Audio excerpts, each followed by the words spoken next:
আমরা চিকিৎসক সমাজ যদি একতাবদ্ধ থাকি, সরকার যদি আমাদেরকে সহায়তা করে, আমরা বিএমডিসি থেকে আমাদের আইনের বাইরে এক চুলো নড়ার সুযোগ নাই এবং আমরা সেইভাবে আমরা দেশের চিকিৎসা ব্যবস্থা নিয়ন্ত্রণ করব।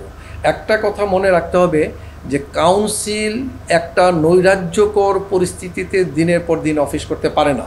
প্রত্যেকে যদি আমাদের অফিসের কোনো স্টাফ কালকের থেকে অফিসে যাবে না যতক্ষণ পর্যন্ত তাদেরকে সিকিউরিটি না দেওয়া হয়। এখন এখানে যদি এরকম নৈরাজ্যকর পরিবেশ, আজকে আমার চিকিৎসকরা 10,000 কেন 20,000 আসুক, আমার কোনো আপত্তি নাই। সেটাকে রেজিস্ট করার জন্য যদি আমাকে মেসেজ দেওয়া হয় 2 থেকে 3,000 এই টেকনোলজিস্টরা বিএমডিসিকে প্রোটেক্ট করার জন্য থাকবে, তাহলে তো এখানে একটা সংঘর্ষের সূত্রপাত হতেই পারে। তো এরকম পরিস্থিতি বিএমডিসির স্টাফরা ভিতরে কীভাবে কাজ করবে, অফিসে কিভাবে থাকবে। আমি মন্ত্রণালয়কে জানিয়েছি, চিঠি দিয়েছি সচিব বরাবর নিরাপত্তার ইস্যুটা মেনশন করে, এবং সেখানে যদি সরকার কোনো ব্যবস্থা না নেয়, এখন যেভাবে একটা নৈরাজ্য চলতেছে সেখানে আসলে আইন শৃঙ্খলা রক্ষাকারী বাহিনীর থেকে খুব একটা সহায়তা পাওয়ার কোনো সুযোগ নেই। বিকজ কোনো জায়গাতেই আসলে সেভাবে প্রম্পটলি পুলিশের পোর্শনটা অফ, তারপর আর্মি যদি 2-4 জন আসেও তারা টুকটাক কথা বলে চলে যাচ্ছে। সো এরকম একটা অবস্থার মধ্যে দিয়ে আমি মনে করি যে আমাদের কাউন্সিল, যেহেতু এটা কাউন্সিলের পবিত্রতা রক্ষা করা, এটা ডাক্তারদের একটা আদালতের মতো জায়গা।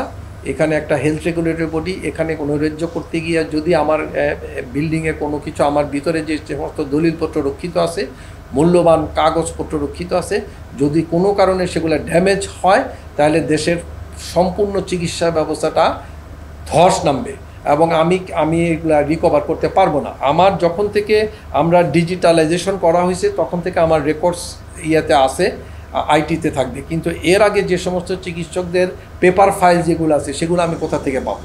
সো এখানে সবার প্রতি আমার একটা রিকোয়েস্ট যে এখানে যেহেতু আমাদের চিকিৎসক থেকে শুরু করে টেকনোলজিস্ট, মেডিকেল টেকনোলজি যারা আছে তাদেরকেও আমি বলবো যে আপনারা সংযত হন, আপনারা আইনের প্রতি শ্রদ্ধাশীল থাকেন, আইন আপনাকে যতটুকু পারমিট করেছে ততটুকুর মধ্যে থাকেন, তাতে যাতে সংঘর্ষটা না হয় এবং যে যার মতো কাজ করতে যান।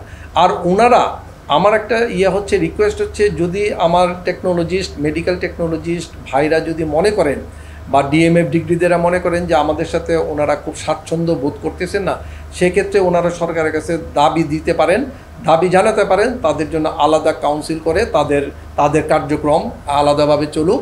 আমরাও সেটা চাই, কারণ বিএমডিসি আমরা একটা সময় 15টা বছর কাউন্সিলকে যথেষ্ট পরিমাণে গুছিয়ে প্রত্যেকটা কাজ কর্ম step by step as per আইন অনুসারে যেভাবে করতে হয় সেভাবে আমরা চালিয়েছি। এখন এরকমভাবে যদি বেআইনি কার্যকলাপ একবার ঢুকে যায়, শুরু হয়ে যায়, তাহলে কাউন্সিলের কোনো আর থাকবে না, বৈধতা থাকবে না, কাউন্সিলের সমস্ত কার্যক্রমই অবৈধ হয়ে যাবে।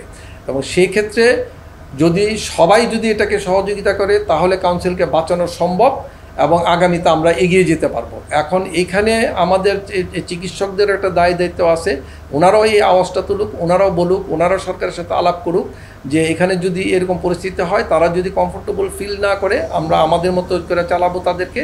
তারা যদি সেটাতে কমফোর্টেবল ফিল না করে, তারা সরকারের সাথে আলাপ করে আলাদা একটা কাউন্সিল ফরম্যাট করতে পারে, এটা একটা বড় সমাধান আসতে পারে।